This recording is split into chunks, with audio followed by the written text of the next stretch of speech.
Hey, I'm Sean Q, founder of WealthierU, and this is your Feature Friday.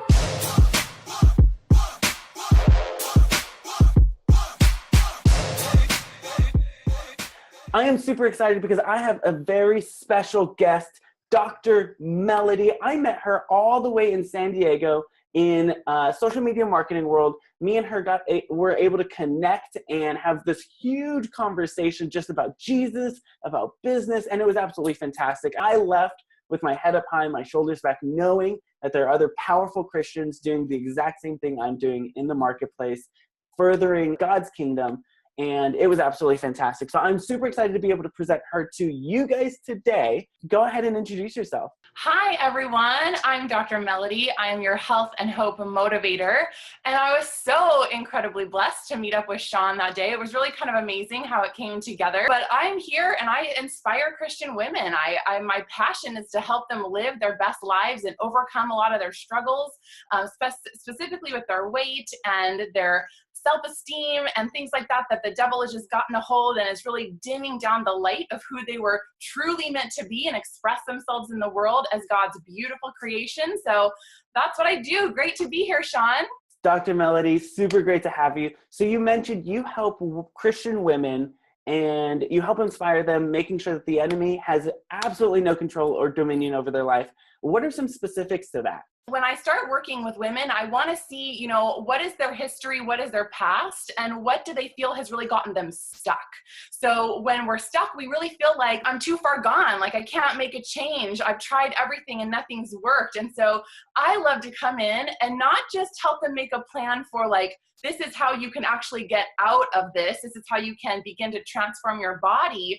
But I'm ultimately wanting to see what are their ultimate goals and what do they feel that their passions and desires are that God has placed inside them that they're not feeling like they can express or that they feel like they're just not good enough to do. And so I really help them overcome those things so that they can actually make a plan and feel like their life isn't wasted, like God still is here to use them. And so that's kind of the ultimate direction that I go with when I'm helping women, not just with their body, but with their spiritual mission. That's awesome. And you mentioned a little bit, you're a doctor, you have an extensive experience. I remember the conversation we had at Social Media Marketing World, working with individuals and seeing them go from a before to an after. I mean, so before somebody comes to you, what are their lives like? What do their daily lives look like? What are some of the thoughts they're feeling or they're having? What are some of the feelings that they're feeling? Yeah, so when I first start working with women, they're in a place of lost hope, basically. If they feel like they've tried everything when it comes to weight loss, they've tried all these different programs, they've tried all the traditional things that you think of out there for weight loss, they've tried them. And maybe they were successful for a little while, but then ultimately they either gained the weight back or they weren't getting the emotional and spiritual support that they needed on their journey with their health. So in the end, it was like you're building your house on sand. It's not going to last. It's only going to be temporary. So that's the place that they're in. They're just like, I've tried everything, but I don't want to give up on this goal, but I feel like maybe I should just give up. Nothing has worked for me. So they're really in a place of sadness and desperation and feeling like they're about to lose hope, that they shouldn't even try anymore to make changes in their health or to overcome the weight loss that they want, that they know they would then feel better about themselves if they did. So it's a sad place to be. It breaks my heart. I mean, I can totally relate myself, being somebody who has gone on this kind of roller coaster of weight loss myself. I remember a couple of years ago, I lost 50 pounds in a year, and it was like the best. I looked the best. I felt good going to the beach and taking my shirt off. I mean, there was so much confidence. And then the next year, I gained like 35 pounds. And it wasn't because things had changed so much as I began to trickle away from the gym just a little bit. I began to eat just a little bit more apple pie than I should have, more ice cream than I should have. And it just kind of came all the way back. And so then I went like, no, this can't be acceptable. I need to lose weight. So then I lost about 20, 25 pounds and I felt really good. And then this year, I mean, I just got married. So this is like newlywed weight, but I've gained like 15, 20 pounds. So is it a lack of knowledge in regards to laying that good foundation so that when we do exercise and when we do diet and make sure that we're eating healthy, there's a good foundation there that keeps this consistent? I mean, you tell me, because I'm totally clueless.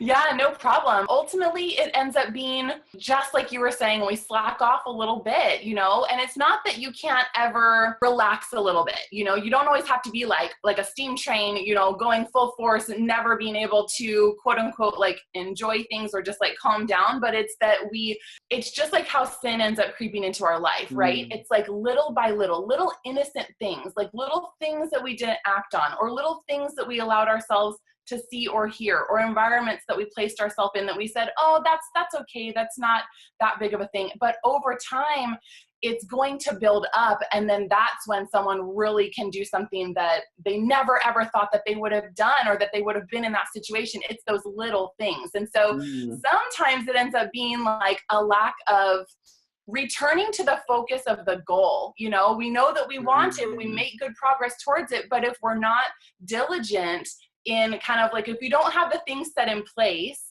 that are regular ways to check in with yourself, then that's when those little things can start to creep up. And then before you know it, you're just feeling like, well, then all the work I just did is lost. We have to be building in accountability, and we have to be building in like sequential times and some boundaries that you're going to really be able to stop yourself quickly if you find yourself headed in that direction. So how do you do that? I mean, my family has a history of losing weight, gaining weight, and it's really around kind of events. So, oh, there's a wedding coming up. Let me lose 20 pounds real quick so I can look good in the suit or in the dress, right?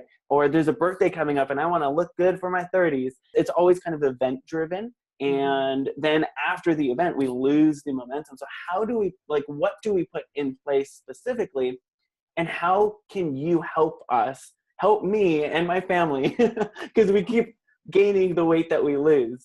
Well, in those types of cases, honestly, I would have to say that what was your motivation for losing the weight anyway?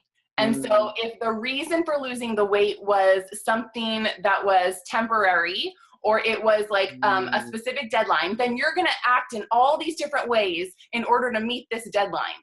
And then when that's over, then you're like, well, so here we go. So it really just depends on like, what is your ultimate goal? And if we keep making our goal only something that's like deadline driven, or it's like event driven, then there's always going to be an up and down. So in the end, we want to get to outside of all these events. Like, why don't we actually make a plan for how you're going to eat and behave at the event?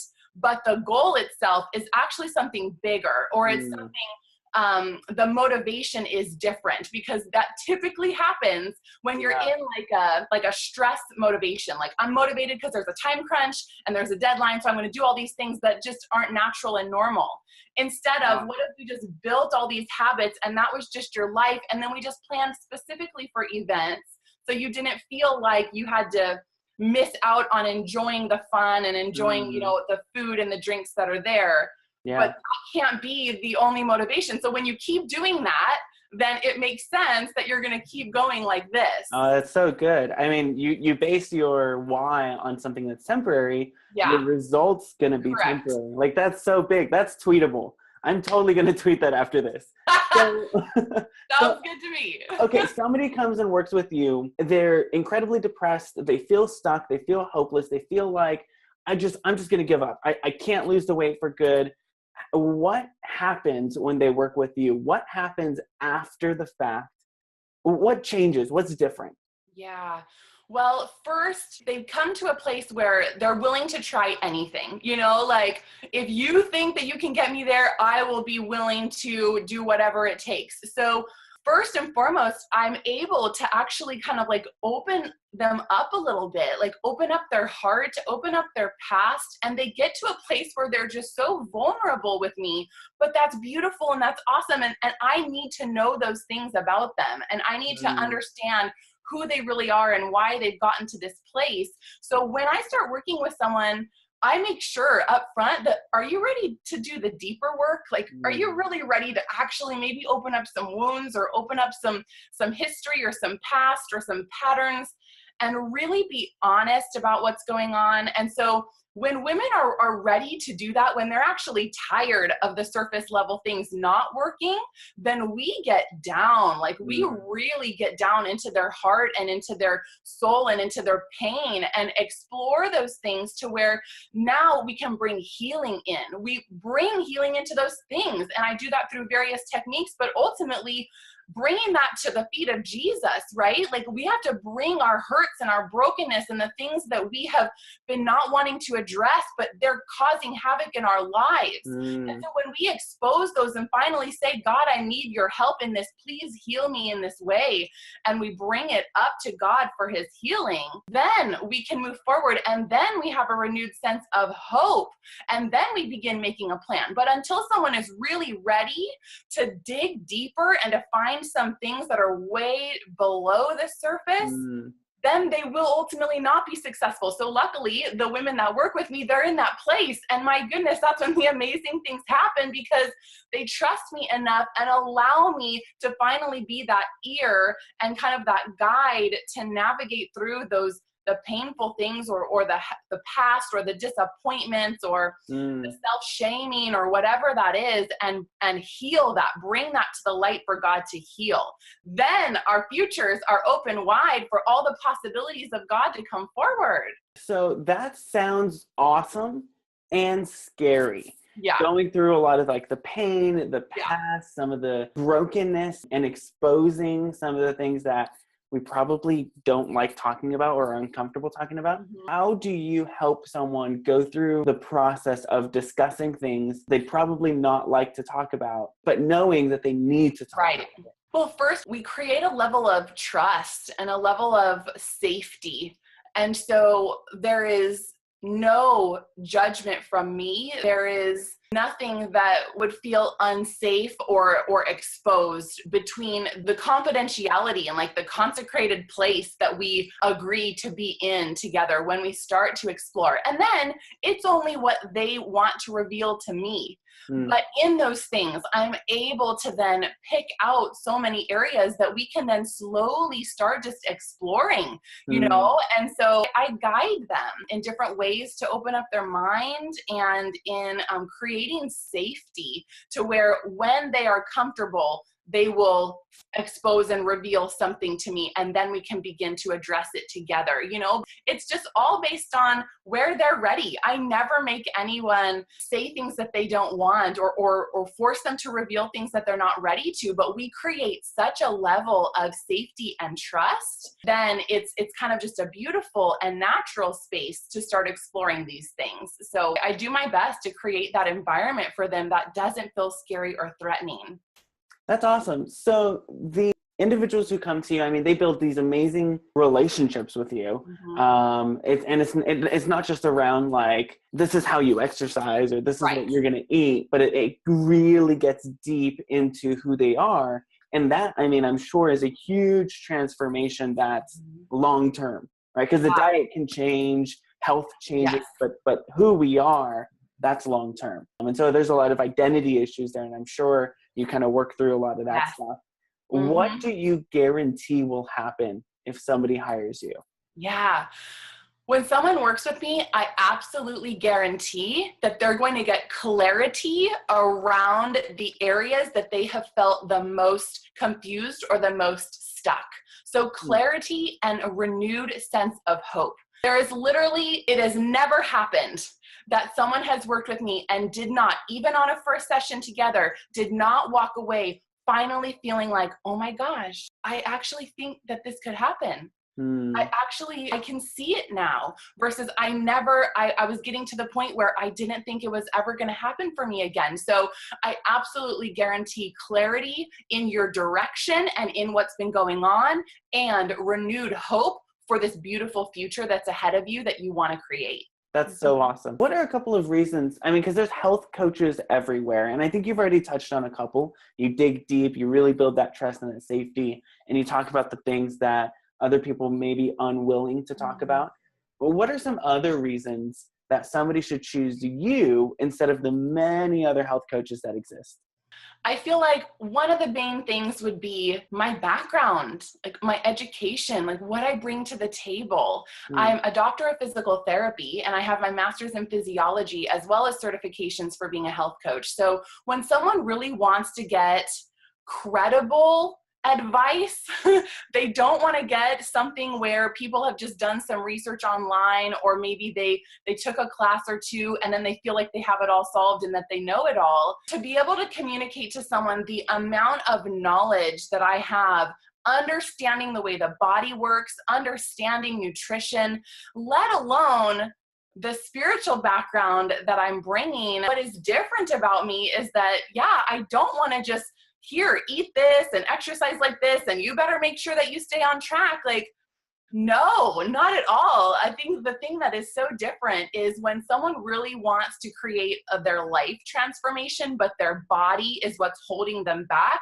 then I want to help. So I've honestly struggled between, should I call myself a life coach or should I call myself a health coach? Because in the end, like, I want to see someone's life absolutely transformed, and the health and the weight stuff, we just need to deal with it and get that handled, you know? Mm. So bringing in like the heart passion from the spiritual side too. So my heart is for Christian women. And why do I want to work specifically with Christian women? Because I feel like as a Christian, our worldview is different. We have different desires and motivations for what we do, for how we want to serve, for how we want to use our spiritual gifts. And if women don't know what those are, I guide them through finding out what those are. What is really deep down inside here that God has placed there? And then how has the devil and yourself been holding yourself back from pursuing that? So when someone is really on a life path, but it's just that their health is in the way, then it's the perfect match, because that's my ultimate goal more than it is for me to see them lose the weight. It's that there's life and there's freedom and that they have this beautiful future that they now are fully able to step into. That's amazing. And I mean, I can hear and feel and see your passion and how excited you get when working with people who are at that before state, because you know what you can give them in their after state. There's a woman right now who's listening. She's in her car, she's on her couch, she's maybe cooking dinner, and she's where you were, right? Where you described the before. She's there. She's stuck. She feels like she wants to give up. She feels like she doesn't have enough time to focus on herself because of the kids and her husband and work and school. And she's completely lost and wants to just say, I'm done. What would you say before we go? How would you encourage that individual that it's not over and that she doesn't have to quit? I would let her know that God's not done with you yet. And these things that you want to pursue and the vision that you have for yourself and who you want to be as a mom and as a wife and as a leader and a servant in your church and in your community, these things are all still very possible. And the only thing that's holding you back might just be a few easy tweaks in your perspective and in some daily actions that you could take that will get you there. It doesn't have to be scary and overwhelming that you might have felt it was in the past.